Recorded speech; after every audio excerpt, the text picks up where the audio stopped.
welcome back to the final review. My name is Sydney and I'll be your host for this 6-segment video series for Dr. Rivers and his public rhetoric class. So today we'll be talking about the best installment of the Final Fantasy series, so get ready, you're gonna drool. This is the Beyonce of Final Fantasy. I'm talking, this game was ahead of its time and it's still relevant today, hailing over all RPGs. So bow down bitches, we're talking today about Final Fantasy VII. Originally premiering in Japan on January 31st, 1997, Final Fantasy VII was released in North America 7 months afterwards for the Sony PlayStation and Windows Microsoft personal computers. Final Fantasy VII was also the first installment of the series to premiere in Europe in 1998. Assisted by its large pre-release promotional campaign, Final Fantasy VII was immediately a commercial success. And by May of 2010, Final Fantasy VII had sold over 10.5 million copies, becoming the best-selling installment of the series.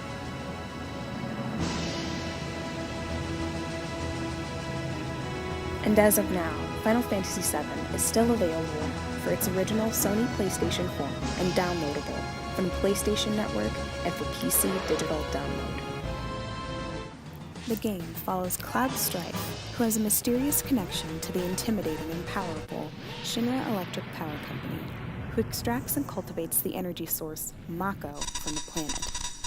Operating as a mercenary for the eco-terrorist group Avalanche, Cloud and his friends uncover the deep, dark reaches of his hazy past and Shinra's attempts to extract every last bit of energy from the Earth.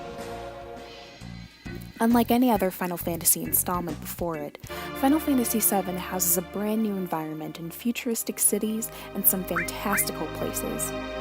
Just when it appears that the entire game will take place in a static city, the characters, monsters, and venues change to a full 3-dimensional, rotatable engine, and the city is a mere dot in an enormous world filled with new surroundings to explore. And did I mention, the linear corridors are finished. Now players can walk in, around, on top of, and through submarines, glaciers, amusement parks, reactors, farms, and dozens of other places without any limits. Then, as the game progresses, certain storylines use new, cinematic cutscenes with 3D images, giving this installment a similar experience to a full feature-length movie. During the battle sequences, the game uses the traditional active time battle system, which was first featured in Final Fantasy IV. The active time bar gradually loads, and when it's filled, each character has a turn to use their skills to fight off enemies. And unlike previous games, which allowed up to 5 playable characters to participate in battle, Final Fantasy VII only allows 3 characters per battle. Final Fantasy VII's skill system is built around the use of materia, magical orbs of condensed energy forged from the planet.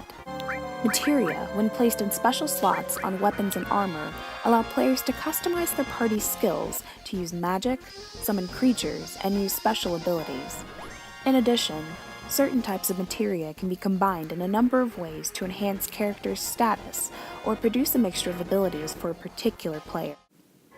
The compilation of Final Fantasy VII consists of a novel, short film adaptations, and 4 additional games based in the world of Final Fantasy VII.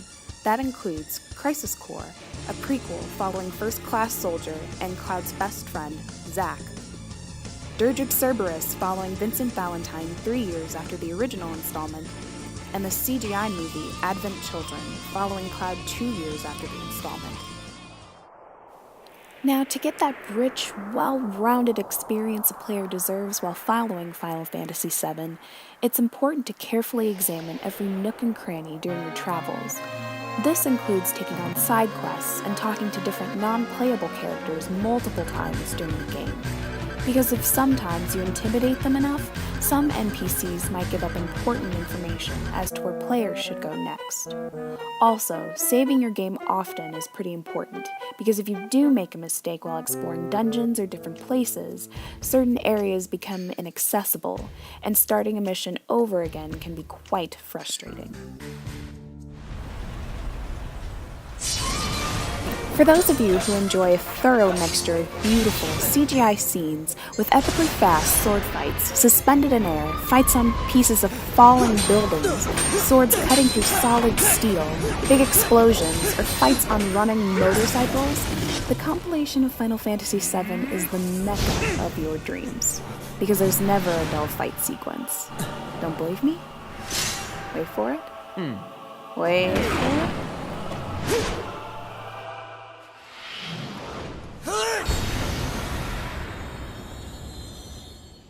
But if not tread carefully, Final Fantasy VII can easily be a difficult game to play, unless you talk to multiple people multiple times and avoid making mistakes that limit your options in the expanded storyline. My rating for Final Fantasy VII is a 9.5 out of 10, because there's absolutely no way this game isn't almost perfect. So I hope you all enjoyed this video half as much as I enjoyed making it. Tune in next time, for we'll be talking about another bestseller in the Final Fantasy series, Final Fantasy VIII. So stick around and I'll see you then. Bye.